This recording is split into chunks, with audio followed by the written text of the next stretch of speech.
അത്ഭുതകരമാകുന്ന അനുഭവങ്ങളിലൂടെയാണ് ദൈവം നമ്മെ ഓരോരുത്തരെയും നടത്തുന്നത്. കർത്താവ് നമ്മളെ കരുതുന്ന വഴികളെ ഓർക്കുമ്പോൾ, ദൈവം നമ്മെ നടത്തുന്ന വിധങ്ങളെ ഓർക്കുമ്പോൾ ദൈവത്തിന് എത്ര സ്തുതിച്ചാലും എത്ര നന്ദി അറിയിച്ചാലും മതി വരികയില്ല. 30-ാമത്തെ സങ്കീർത്തനം ദാവീദിന്റെ ഒരു സമർപ്പണ ഗാനമായിട്ടാണ് ഇതിനെ കാണുന്നത്.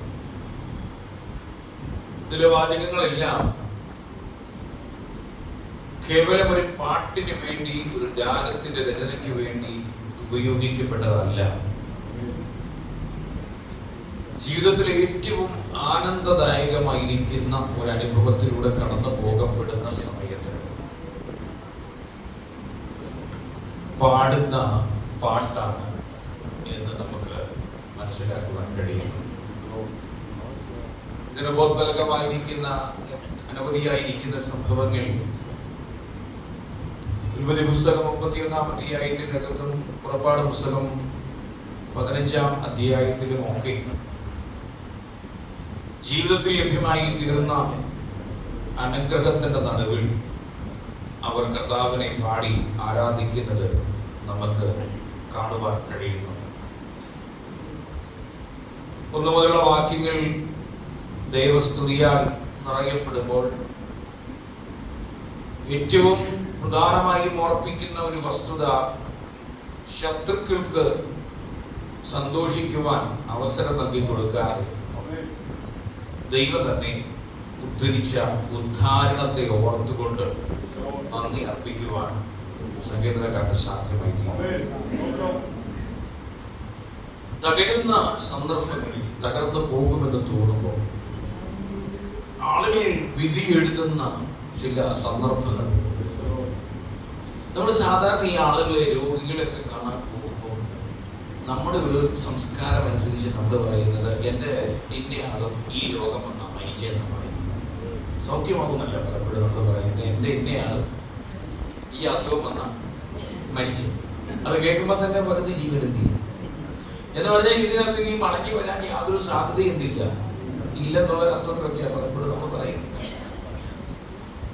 പക്ഷെ ദൈവം ഒരായുസ് നിശ്ചയിച്ചിട്ടുണ്ട്.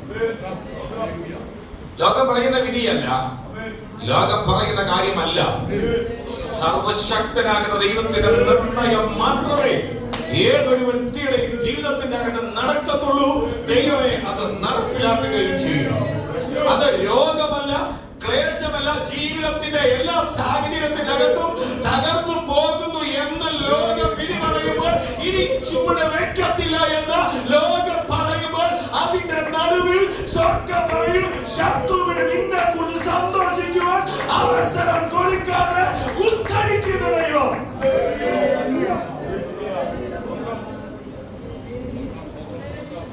എണ്ണി പറയുവാൻ കഴിയുന്ന അനവധി സന്ദർഭങ്ങൾ. ചുറ്റുപാടുള്ള ആളുകൾ നമ്മുടെ തകർച്ച കാണുവാൻ നോക്കുമ്പോൾ, നമ്മൾ തകരുന്നത് കാണുവാൻ നോക്കുമ്പോൾ, ഇതുവരെ മതി എന്ന് പറഞ്ഞുകൊണ്ട് വേലി തീർത്ത് വര വരച്ച് അതുവരെ മതി എന്ന് പറയുമ്പോൾ, സ്വർഗം പറയും അവർ വരച്ച വരയ്ക്കപ്പുറത്ത്, അവർ നിശ്ചയിച്ച നിർണയത്തിന്റെ അപ്പുറത്ത് എനിക്കൊരു നിർണയമുണ്ട്. ആ നിർണയം ഞാൻ നടപ്പിലാക്കും.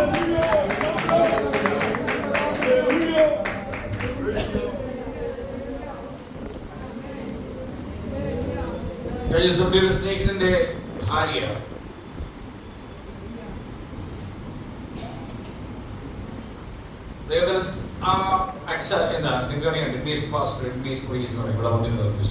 അദ്ദേഹത്തിന്റെ ഭാര്യയെ കഴിഞ്ഞ ദിവസം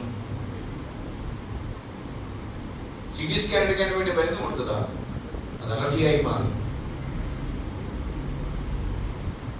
1% പോലും കോഴഞ്ചേരിയിൽ നിന്ന്, റാന്നിയിൽ നിന്ന് മെഡിക്കൽ ICU ആംബുലൻസിൽ തിരുവല്ല മെഡിക്കൽ മിഷൻ ഹോസ്പിറ്റലിൽ എത്തുമ്പോൾ 1% പോലും സാധ്യതയില്ലെന്ന് ഡോക്ടർമാർ പറഞ്ഞു. 1% പോലും സാധ്യതയില്ല.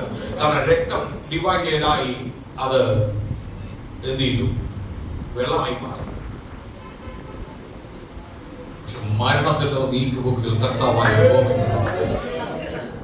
ദൈവം ജീവിതത്തിലേക്ക് മടക്കി കൊണ്ടുവന്നു. ദൈവം കൊടുക്കുകയല്ല. ദൈവത്തിന്റെ ഒരു നിർണയമുണ്ട് നമ്മളെ സംബന്ധിച്ച്. അത് സാമ്പത്തിക പ്രതിസന്ധിയാണെങ്കിലും, രോഗത്തിന്റെ അവസ്ഥയാണെങ്കിലും, ശാരീരിക ക്ലേശത്തിലൂടെയാണെങ്കിലും, തലമുറകളുടെ വിഷയത്തിലാണെങ്കിലും, ലോകത്തിലെ സംഭവിക്കേണ്ട ഏത് കാര്യത്തിലാണെങ്കിലും ദൈവത്തിന് നമ്മൾ വിട്ടുകൊടുക്കുവാൻ തയ്യാറായി തീർന്നാൽ ദൈവത്തിനൊരു നിർണയമുണ്ട്.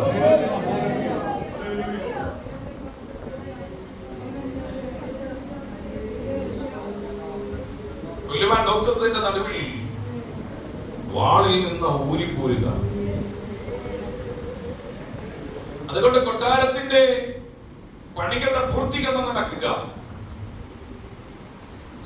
നമ്മൾ തിരുവനന്തപുരം പുസ്തകത്തിനകത്ത് വായിക്കുമ്പോൾ സോർ രാജാവായിരിക്കുന്ന ഹീരാം കൽപ്പണിക്കാരെയും മരപ്പണിക്കാരെയും ഒക്കെ അയച്ചു കൊടുത്ത് തന്റെ രാജകൊട്ടാരം മനോഹരമായി പണിയപ്പെട്ട് രാജ്യത്തിന് സ്വസ്ഥത ലഭ്യമായി തീരുന്ന അനുഭവം.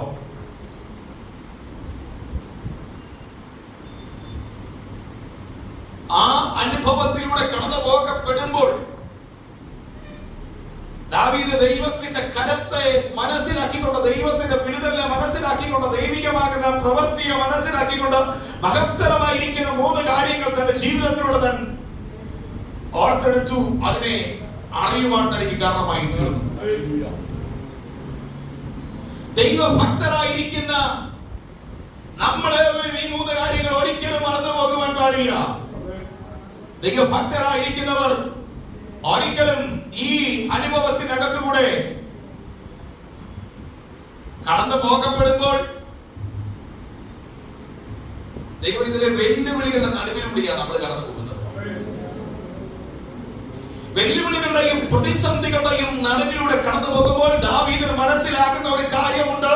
ഈ കാര്യത്തിന്റെ അകത്ത് എന്റെ നിർണയമല്ല, ശത്രുവിന്റെ നിർണയമല്ല, ദൈവത്തിന്റെ നിർണയം മാത്രമേ നടപ്പിലാകത്തുള്ളൂ. അതുകൊണ്ട് എനിക്ക് ഭയപ്പെടേണ്ടതില്ല, എനിക്ക് പേടിക്കേണ്ടതില്ല. ദൈവത്തിന്റെ പ്രവൃത്തി മാത്രമേ എന്റെ ജീവിതത്തിൽ വെളിപ്പെടുത്തുള്ളൂ. എന്നെ സ്ഥിരപ്പെടുത്തുന്ന ഒരു ദൈവമുണ്ട്, എന്നെ അനുഗ്രഹിക്കുന്ന ഒരു ദൈവമുണ്ട്, എന്നെ ശക്തീകരിക്കുന്ന ഒരു ദൈവമുണ്ട്. ആളുകളുടെ മുൻപിൽ തകർന്നു പോകാൻ അനുവദിക്കാതിരിക്കുന്ന സർവശക്തനായിരിക്കുന്ന ഒരു ദൈവമുണ്ട്. ഒന്ന് നാം ഇത് മനസ്സിലാക്കി, തന്റെ രാജ്യത്വം ദൈവം സ്ഥിരപ്പെടുത്തുന്നു.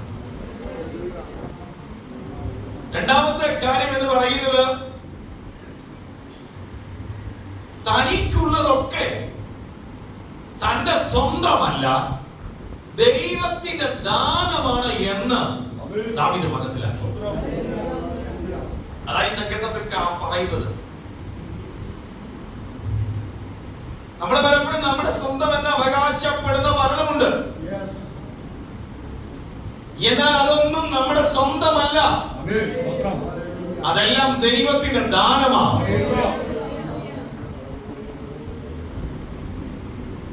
ദൈവത്തിന്റെ ദാനമാണ്. കോടിക്കണക്കിന് രൂപയുടെ സ്വത്തുണ്ടായിരുന്ന ആളുകൾ ആ സ്വത്ത് മുഴുവൻ നശിച്ച് മദ്രാസ് പട്ടണത്തിന്റെ നടുവിൽ, പാരീസ് എന്നറിയപ്പെടുന്ന ചെന്നൈ നഗരത്തിന്റെ നടുവിൽ, മറീന ബീച്ചിനോട് ചേർന്ന പാരീസ്, ആ സ്ഥലത്ത് കോടിക്കണക്കിന് രൂപയുടെ ആസ്തി ഉണ്ടായിരുന്ന ഒരു മനുഷ്യനെ എനിക്കറിയാം. അദ്ദേഹത്തിന്റെ ഏക മകൻ, 2 പെൺകുട്ടികളും ഒരു മകനുമാണ്. ആ മകന് ബ്ലഡ് ക്യാൻസർ വന്ന് തനിക്കുള്ള സകലതും ചികിത്സിച്ചു. ഒരു നേരത്തെ ആഹാരത്തിന് അദ്ദേഹം കൊതിച്ചു. പട്ടിണി എന്തെന്നറിയാതെ, അല്ലലെന്തെന്നറിയാതെ ജീവിച്ചു വന്ന ആ പെൺകുഞ്ഞുങ്ങളെ ഭാര്യയും അടുത്ത വീട്ടിലെ ആളുകളുടെ വീട്ടിൽ വേലയ്ക്ക് പോയി ആഹാരം കഴിക്കുവാൻ കൊതിച്ചു. ഇന്ന് പകൽ ഒരു കാര്യം ഓർക്കണം, ദൈവം തരുന്ന സമ്പത്ത്, ദൈവം തരുന്ന ആയുസ്, ദൈവം തരുന്ന ആരോഗ്യം ഒന്നും സ്വന്തമല്ല. ദൈവത്തിന്റെ മക്കളെ, എത്ര കാലം ഇത് നിലനിൽക്കുമെന്ന് പറയുവാൻ നമുക്കാർക്കും കഴിയത്തില്ല. ഇത് ദൈവത്തിന്റെ ദാനമാണ് എന്ന ചിന്ത. സമ്പത്തിന്റെ മുൻപിൽ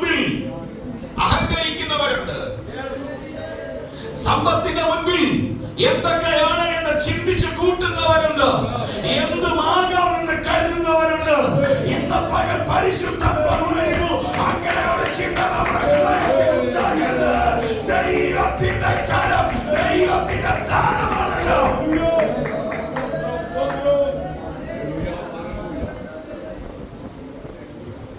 ദൈവത്തിന്റെ ദാനമല്ലാതെ എന്താ?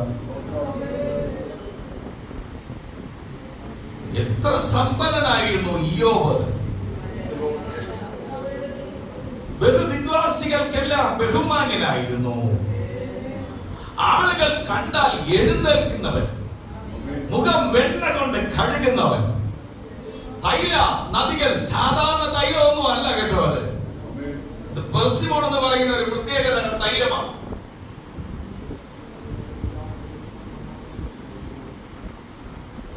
അതാ താൻ ഉപയോഗിക്കുന്നത്.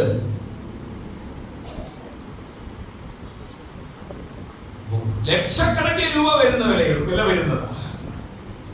പക്ഷേ ഒരു സുപ്രഭാതത്തിൽ സകലത നഷ്ടപ്പെടുക. സ്വത്തില്ല, സമ്പത്തില്ല, വീടില്ല, മക്കളില്ല, ശരീരമില്ല, ആരോഗ്യമില്ല, രോഗാതുരമായ ശരീരം, കിടക്കുവാൻ സ്ഥലമില്ല. താൻ അധിവസിച്ച ഊസ് ദേശത്തെ ആ നഗരത്തിന്റെ, ആ പട്ടണത്തിന്റെ മാലിന്യം കൂമ്പാരം കൂട്ടിയിട്ടിരിക്കുന്ന സ്ഥലത്ത് നിന്ന് ചൂട് ചാരം തന്റെ ദേഹത്തിന്റെ ചൊറിച്ചില് മാറുവാൻ കിട്ടുമെന്നറിഞ്ഞ ആ മാലിന്യ കൂമ്പാരത്തിന്റെ അടുക്കൽ പോയി ഒരു മാലിന്യ വസ്തുവെ പോലെ കത്തുന്ന ചാര ചൂടുള്ള ചാരം തല മുതൽ വാരിയിട്ടുകൊണ്ട് അല്പം ആശ്വാസത്തിന് വേണ്ടി കൊതിക്കുന്നവൻ വിളിച്ചു പറയുന്നു, ഇത് ദൈവത്തിന്റെ ദാനമായിരുന്നു, നന്മ കിട്ടിയതെല്ലാം ദൈവത്തിൽ നിന്നായിരുന്നു എന്ന്.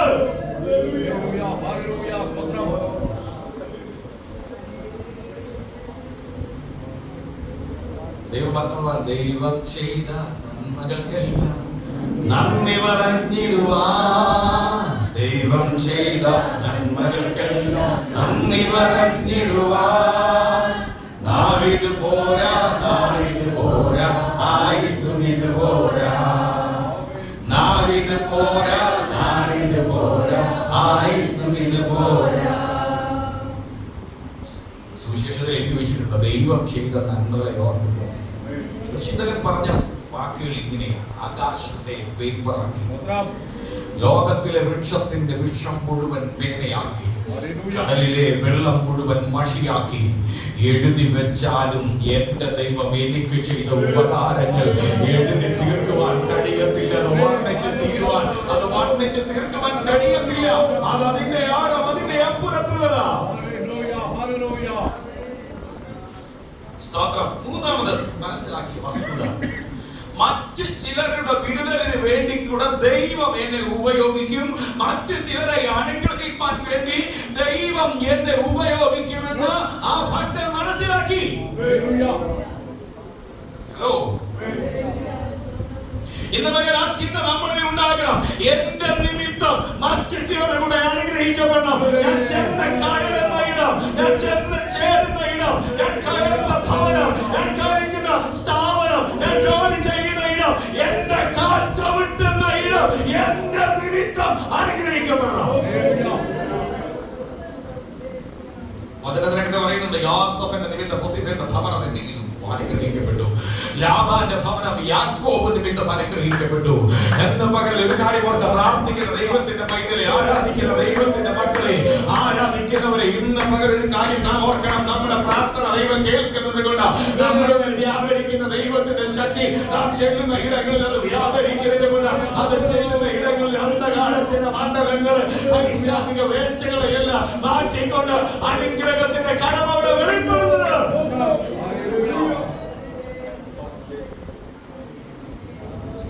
ഞാൻ വാക്കുകൾ ശ്രദ്ധിക്കാൻ പോകും. അവിടെ ഏറ്റവും ഉപയോഗിക്കുന്ന ഒരു ഭാഗം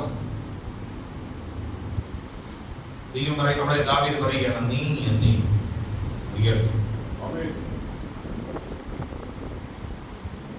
ഒന്നാം വാക്യത്തിൽ പറഞ്ഞത്, നീ പ്രാണനെ പാതാളത്തിൽ നിന്ന് കരയിച്ചിരിക്കുന്നു, ഞാൻ കുഴിയിൽ ഇറങ്ങുന്നവരെ പോകാതിരിക്കേണ്ടതിന് നീ എനിക്ക് ജീവരക്ഷ വരുത്തിയിരിക്കുന്നു.